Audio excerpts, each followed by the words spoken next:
with us. So you are a big Eurovision fan since when? It started when I was 12 and now I'm 30, so 18 years ago. I watched it with my family, and then I worked for the Eurovision when it was in Vienna. So, and that only made my love go even bigger because I met all of the fans and I worked behind the scenes. And ever since then, I've been there on scene, except for Tel Aviv, but I've been there every year. Yeah. So how come that well, a German girl decides to work for Eurovision and to travel around the world to be there?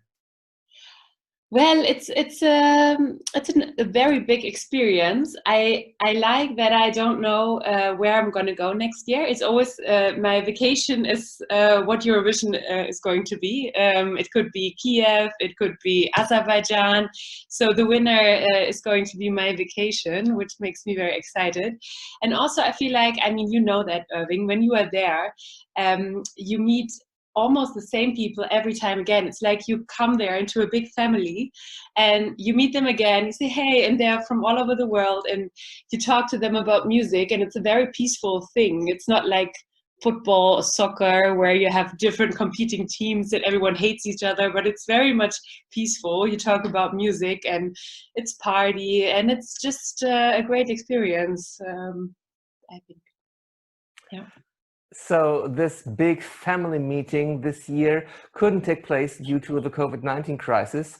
How did you live these very crucial moments for every Eurovision fan? Well, I think I prepared my heart because I knew in March, April, February that it's going to be almost impossible. So you prepare your heart a little bit that it's going to happen. But of course, when the news came, it was so sad. It was so sad. I know that there are bigger problems in the world, but if you're a big Eurovision fan, it feels like it's so sad. But yeah, you make the best of it. I celebrated with my family for the first time in years, I think. I was on the couch with them and we looked through, I made a YouTube playlist and I showed them this year's entries. And actually it was kind of nice because I could show my love for Eurovision to them, which I usually can't because I'm always away when Eurovision is. So it was a very different experience being on the couch, but it's also okay. But I hope, of course, next year this is just a one-time thing and then we can do our normal things again. So you organized kind of your own private Eurovision Song Contest, and your family had to vote too? Yes, we did a very, I was like Petra Urban, the German commentator. So I tried to give like a small speech before every entry and tell them a little bit about how old the contestant is and where he came from. And I picked 25 entries. So I looked at the betting odds. So I did the 25 highest rating entries I picked. So like it was like a normal final. And they also had to give votes, and then each of them picked like a country. My dad was Iceland, and then I said, okay, now we're going to go to Iceland. Can you please present the points? But then he gave 12 points to Iceland, so it didn't make a lot of sense but anyway, it was like a lot of fun, and Iceland won in our family game. But yeah, it was good. How did it feel for you to share your love for Eurovision with your family that normally maybe is not so fond of your hobby?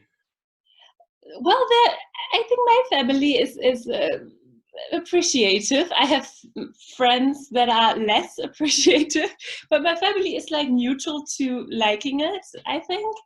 And just seeing their reactions to some songs, like you know the songs, I know the songs, we know the songs way beforehand. I've listened to them 20 billion times, but then seeing their reaction for the first time to Iceland, for example, or to Lithuania, it's just nice to see like some people that don't know the songs, to just see how they react naturally to a song was great. So this year that you couldn't go to Rotterdam is particularly sad because you were, for the first time, you had the chance to do a particular task. Can you tell us a little bit more about that?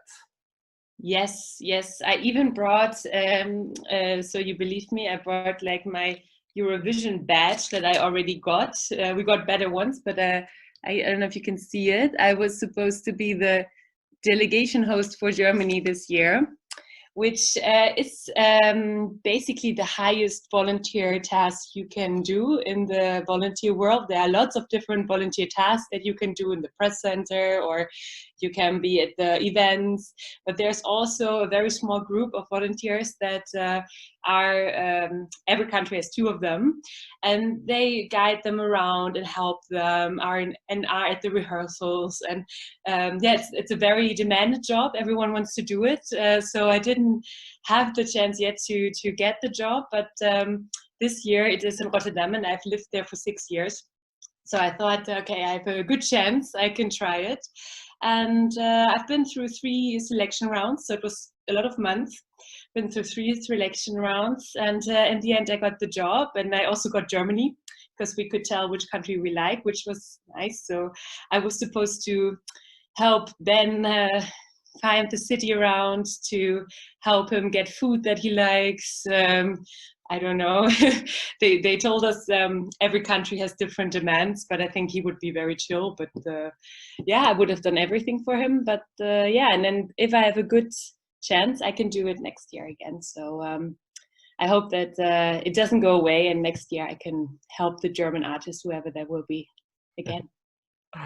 So many fans spend their holidays, in fact, at Eurovision, but not many work in that time. I mean, you go to abroad to do sightseeing, enjoy the parties, but you, in fact, you have to work all day. So what makes you pick this particular way of being a fan?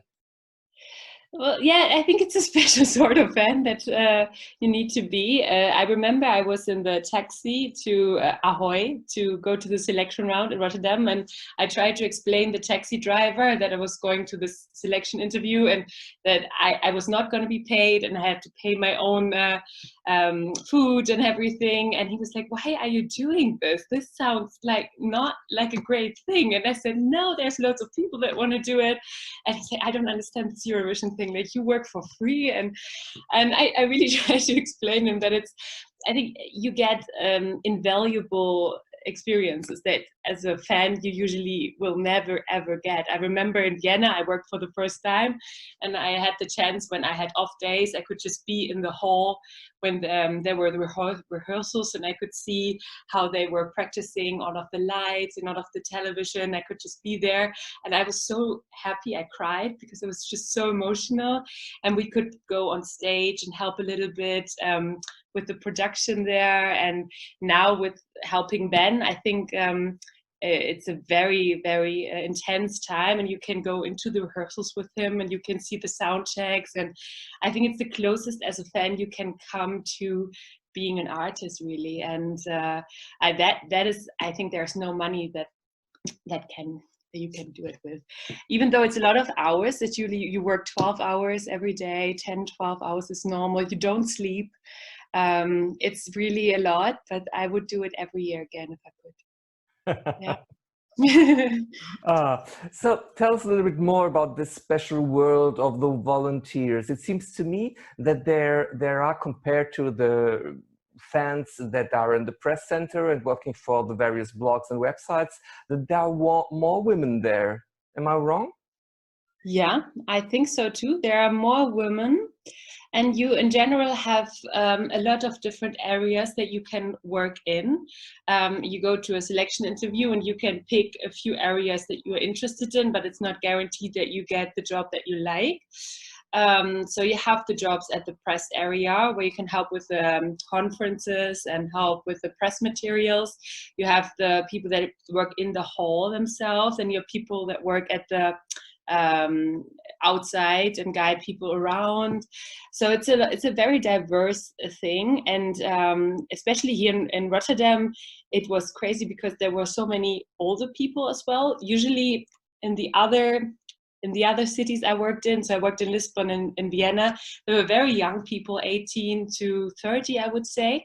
But in Rotterdam, there were a lot of volunteers that were older, which I like, because I think it's also diversity. You don't have to be young to help. So it's a very diverse group, and not everyone is a fan. Like actually, we as fans, we are the small group. Like we are very, we are not the big community. Usually it's people that live in the city themselves and they just want to help because they live in Rotterdam and they heard about Eurovision and they just feel like they have time, or they're students. So some people don't even know what Eurovision is, even though they are volunteers, which I think is nice. It's okay. So sometimes I explain to them what it is. And they even told us this year that they are very careful sometimes to pick fans, because it's you have to find a balance if you're a fan of working and being a fan. I mean, you can't really go after every artist and say, I want an autograph or anything, because then it's not professional. So you have to be careful that you are still an employee, basically, at Eurovision then. Mm. However, you are a very big Eurovision fan, of course. If you compare yourself to the male fans in the press center, do you see that there are any differences in the approach, in the way that they are fan and you are fan? Let me think. I think, I don't know why that is. There are definitely less female fans. I don't know if you would be with me on that. I think there are more male fans in general. So as a woman, you are a little bit more alone. And if you meet another woman, you're like, oh, she's a fan too. I think the male fans sometimes are maybe more enthusiastic with their clothes and everything. It's usually some people dress very out there and wear crazy costumes and do that. And I don't know many females that do that, I think. Even though my friend Kate, you know, she makes her own costumes. So I know women that do it. But I would be happy if there are more females that want to join the fan groups. I mean, we are here, and I'm happy to have them. Mm. You are working in healthcare, but in elderly care, in fact. Yeah. So for you, is it difficult to save so much holiday for Eurovision, and what kind of financial effort does it mean to you? Definitely, it's a big financial effort that you do. It's the flights, it's the accommodation. I'm usually there for 2 weeks, so it's a 2-week accommodation you pay. And of course, I have a very, in elderly care, I have a very exhausting job sometimes. So I do have sometimes the emotion that I want to lay down at the beach. And if I'm at Eurovision, it's more of an action thing, and I work and I come home and I'm usually a little bit sick and I want to sleep for 3 days. So my boss knows when I come home, I'm usually the first 3 days, I just need to sleep a lot to get my sleep back.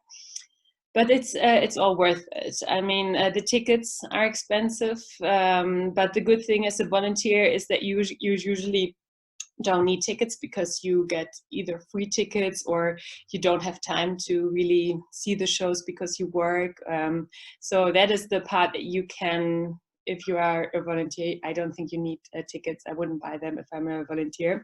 Actually, this year I had tickets and I sold them because I don't think I could have needed them. So it's a lot, yeah, financial, emotionally exhausting, but it's still very much worth it. So this year you did a private Eurovision with your family. What other activities did you do to cope with the lack of real Eurovision experience? Well, I had a few Zoom parties with the fan club, and I also had a Zoom party with a friend of mine who is in an American fan club, and we voted the songs and did our own little contest as well via Zoom, which was nice, which is something. I listen to the songs a lot, but it makes me emotional as well, because, you know, the songs will never get the chance to be heard. And I think I just talked to my friends. We are all in the same boat this year. We have to go through this, I guess. Well, look into the future, we are in 2030, and you look back to 2020, what will be the strongest memory you will keep from this year? Oh, wow. Oh, wow. I think Corona is probably going to be a big thing that is in my mind. Not having the Eurovision. I'm going to have a baby in November, so I think it's going to be, that is in my mind probably when I think back to 2020. Yeah, I think those are the three things. So, and you will take your baby to Rotterdam next year as a delegation host?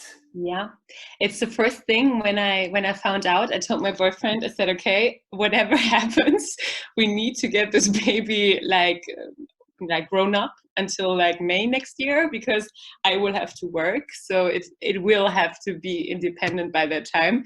So it's Eurovision before baby. No, it's not, but it's for sure the baby is gonna come next year.